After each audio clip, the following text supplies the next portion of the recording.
اچھا ایک شیخ صاحب ایک اور بات بتائیں، بڑا کرٹیسزم آ رہا ہے، وہ کہہ رہا ہے کہ آپ لوگ تو بےچارے خوار ہو گئے اور 2.5 دن انہوں نے بڑی ماریں کھائیں، پھر اسلام آباد کے اندر بھی انہوں نے بڑی گیس کھائی، چیف منسٹر صاحب تو ریفریش ہونے آگے، وہ تو 2.5 دن سال ہے، وہ بھی تو سڑکوں پہ بیٹھے ہوئے تھے۔ ایک اور اعتراض آ رہا تھا کہ سینئر لوگ آپ کے تھے ہی نہیں، ایم این ایز وغیرہ بھی جو نوٹیبل تھے، آپ کی طرح کے بڑے لوگ تھے، یہ سارے غائب، آرام آدمی مار کھا رہا تھا۔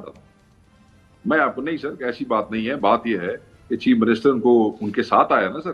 چیف منسٹر لوگ پھر اپنی گاڑیوں میں رہے، اگر آپ چیف منسٹر کی ویڈیوز دیکھیں تو چیف منسٹر تو اپنے کنٹینر کے اوپر کھڑا رہا ہے سر، اوپر کھڑے ہو کے ساری شیل اور ساری چیزیں برداشت کرتا رہا ہے، ورکر کے درمیان رہا ہے، ورکر کے ساتھ آیا ہے، ورکر کو لیڈ کرتا رہا ہے۔ اس نے وہ ترلے کرتا رہا ہے کہ مجھے گاڑیاں فرنٹ پہ رکھنے دو، جب لوگ آگے آ جاتے تھے تو ہٹاتا تھا کہ میری گاڑی آگے لگے گی۔ وہ تو ان کے ساتھ آیا، کوئی خوار نہیں سر، وہ تو ان کی گاڑیوں کا بندوبست، ان کے کھانے کا بندوبست، ان کے لاجسٹک کا سب کرنے والا، ہر چیز موبلائز کرنے والا۔ یعنی کہ آج ہم پنجاب میں ایک ورکر کنونشن مانگے تو ورکر کنونشن نہیں ہو سکتا ہمارا کسی ضلع میں، اور وہ ہزاروں آدمی موبلائز کر کے وہاں سے گھنٹوں چلے وہ تو آ گیا، باقی کہاں تھے آپ لوگ سارے؟ آگے ہاں سر، میں آگے آ رہا ہوں سر۔ ایم این ایس کے حوالے سے پتہ نہیں لوگ جان کے یہ کر رہے ہیں، پروپیگنڈا کر رہے ہیں، ڈرامہ کر رہے ہیں، یا انہیں کوئی تکلیف ہے۔ ایم این ایس کے حوالے سے خان صاحب سے ملاقات تھی، خان صاحب کی پالیسی تھی، خان صاحب کے حکم کے اوپر یہ فیصلہ ہوا تھا کہ آپ جتنے مرضی احتجاج کر لیں آئینی ترمیم کو روکنے کے لیے، اگر آپ کے ایم این اے آپ کے ہاتھ سے نکل گئے تو آئینی ترمیم جو ہے وہ ہو جائے۔ اس لیے آپ سٹریٹ پہ احتجاج کریں، جس کو ایم پی ایز لیڈ کریں گے، نوٹیبلز لیڈ کریں گے۔ ایم پی اے سر کیونکہ تھوڑے ٹی وی پروگرام تے نہیں آندے، انہوں نے شکلہ کوئی نہیں جانتا۔ اگر میں 10 لاکھ کا نمائندہ ہوں تو ایم پی اے 6 لاکھ کا نمائندہ ہے۔ تو جو یونٹ ہم نے سیٹ کیا تھا وہ ہم نے ایک ایم پی اے کیا تھا، وہ لیڈ کر رہا تھا۔ اگر دیکھیں، اگر کوئی آپ کہتے ہیں کوئی رابطہ نہیں ہوا، آپ کہتے ہیں سواتی کو کہاں سے پکڑا سر؟ مالک بھائی سواتی کو کہاں سے پکڑا؟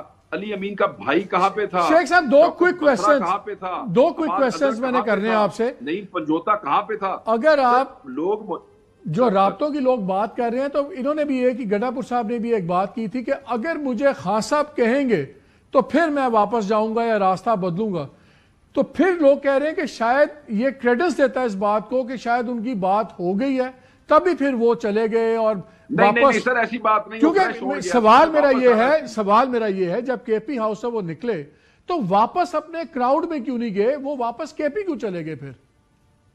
سر وہ اس لیے کے پی چلے گئے کہ وہ یہ سمجھ رہا ہے کہ کے پی جانا ان کے لیے ایک آپشن ایسی سیف ہے جہاں وہ ری گروپ کر کے واپس آ جائیں، اور یہ ان کو سمجھ نہیں آ رہی حکومت کو کہ کسی وقت بھی چیزیں دوبارہ کے پی سے موو کر سکتی ہیں، کیونکہ اب ان کا لیڈر واپس وہاں پہنچ گیا ہے، اس نے اپنے لیڈر سے کیا ہوا وعدہ نبھا دیا، اس نے پرامن احتجاج رجسٹر کرایا، ساری دنیا اس کو روکتی رہی، وہ آ گیا، وہ فریش ہونے گیا تھا، he was supposed to come back and then give his closure speech، جو کہ وہ تھوڑی سی لاسٹ کویسچن شیخ صاحب، لاسٹ کویسچن، اگر جو آپ ایک قیامت کا منظر پیش کر رہے ہیں، لیکن آج کاشف کے پروگرام میں آپ ہی کے آئے ہوئے تھے رؤف حسن صاحب، انہوں نے کہا کہ جی things are really improving with establishment, ہماری بہت حالات بہتر ہو رہے ہیں۔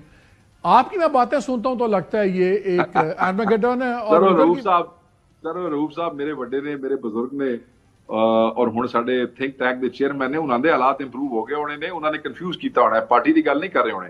مطلب جس پارٹی کے حالات اسٹیبلشمنٹ سے بہتر ہوتے ہیں اس کو اسلام آباد میں لتر پڑتے ہیں، اس کو اسلام آباد میں گرفتار کیا جاتا ہے، اس کے چیف منسٹر کو اغوا کرنے کی کوشش کی جاتی ہے، اس کو گولے مارے جاتے ہیں، پورے بندے چکے جاتے ہیں۔ تسی سانو دسو نا اسی کتنی گل سنیے، آپ کی سنیں ان کی سنیں، ہم تو خود کنفیوز ہو گئے۔ Secretary information of the party, میرے خیال میں میری اسٹیٹمنٹ کو تو آپ کو آفیشل اسٹیٹمنٹ لینا چاہیے۔ ٹھیک ہے، لے لیا آپ کا، بہت شکریہ، thank you very much for the time.